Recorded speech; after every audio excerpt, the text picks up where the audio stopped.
let me just quickly introduce this amazing woman on screen today, Meeta Nagpal, an entrepreneur, a mentor, and a social worker for over 20 years in the industry. I mean, that's fabulous. She's also the founder of Musical Dreams, right? Yes. Also, she's the heart behind the Artist Foundation. So, Meeta ji, you're involved, like I know that in so many causes, name it like mental health, supporting artists, and spreading joy. I mean, that's incredible.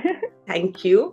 I can already tell that we are in for an inspiring conversation today. So please stick to your screens and shall we start? Absolutely. Yeah? Waiting. Meeta ji, when you first started Musical Dreams, you probably didn't realize how many lives you're going to touch, right?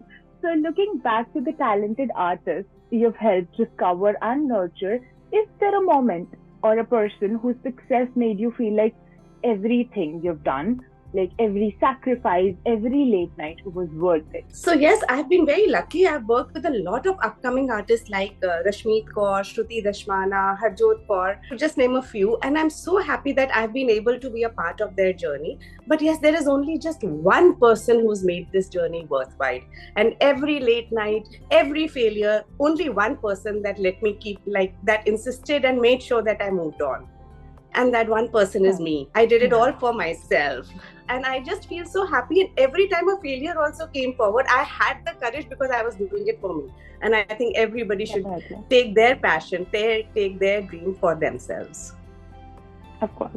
Standing with you, beside you, you've spent many years building artists and giving them the confidence to rise. But as someone who gives so much of herself, how do you find the courage to keep going when it feels like so overwhelmed sometimes? So long back, I was just thinking that if I had one supernatural power, what would that be? And I thought, would it be like being invisible or flying high or understanding what people are thinking? But I really thought about it. And the only supernatural power that I really want is the power to give unconditional love. Every time there's difficult time and I need that inner strength, I go back to that supernatural power. I will not lie. I mean, there are times when I don't feel unconditional love. But yes, from the space of love, I'm able to operate much better and come out much better. And that is my inner strength. In your role with Snehi, right? You witness people with their most vulnerable, like offering them the emotional support they need. So how do you just protect your heart when you hear their pain, yet continue to show up with them with so much love? Like you said, of course, there are times when you don't feel like that much loved. So how do you just uplift yourself? Because you need to give the support. So is there a moment in your life when you have felt the same kind of support? Is whenever you needed it, you got it from others? So Snehi is a mental health organization that I'm closely working with. It is giving mental health awareness camps. It is giving counseling over phones and in person. And to be a part of Snehi, we have to undergo a training for counseling. And we are completely taught about the difference between sympathy and empathy. And every time we are talking to a counselor, to a person who needs help, we just talk from the space of empathy and no sympathy, and that makes it very clear. Yes, true. And I can just so deeply feel it, like how much you care about not only people but art as well. Your constant learning, your path towards becoming a life coach. It feels like your own journey of growth is just never ending.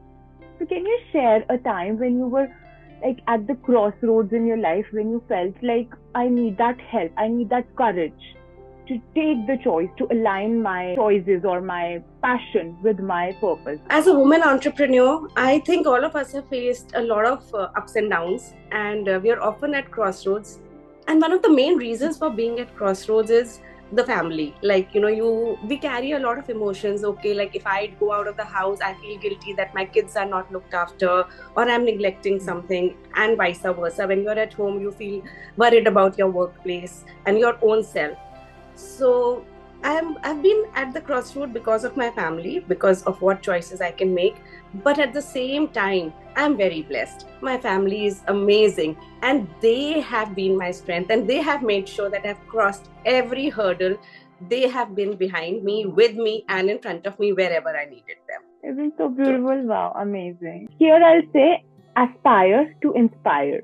There's such a powerful message.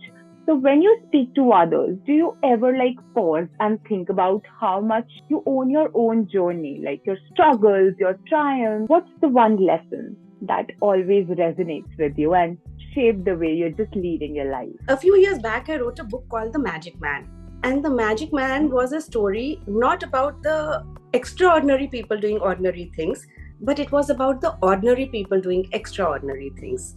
And when I look around, I see so many people with their journeys, their successes, their failures, their perspectives, and it is very inspiring. So I learn a lot from each person.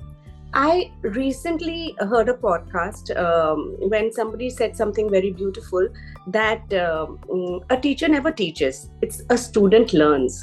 So whenever I go out in the world, or whenever I go out anywhere in the market, at my workplace, I'm just very open to learning, and I like to learn. The small gestures, the small things, they keep me going and they shape me up. Of course, keeping that glass adha khali is always a great way to just lead your life. With the time and learnings and taking inspirations from other people, I realized that I don't have to do the change. I have to be the change. And that just changes everything. That's amazing. And you know, this conversation has been such an emotional and uplifting experience for me as well. It's just rare when you come across someone who's not only achieved so much, but also just remain connected to the purpose. Because sometimes while in the process, we just forget, like, why did we even start it, right? So you're a true example of what it means to give back, to just inspire and to uplift others along the way. Thank you so much for sharing your story. And of course, I know your story will stay with us for a long time now. Thank you so much. Thank you, Barkha. Thank you.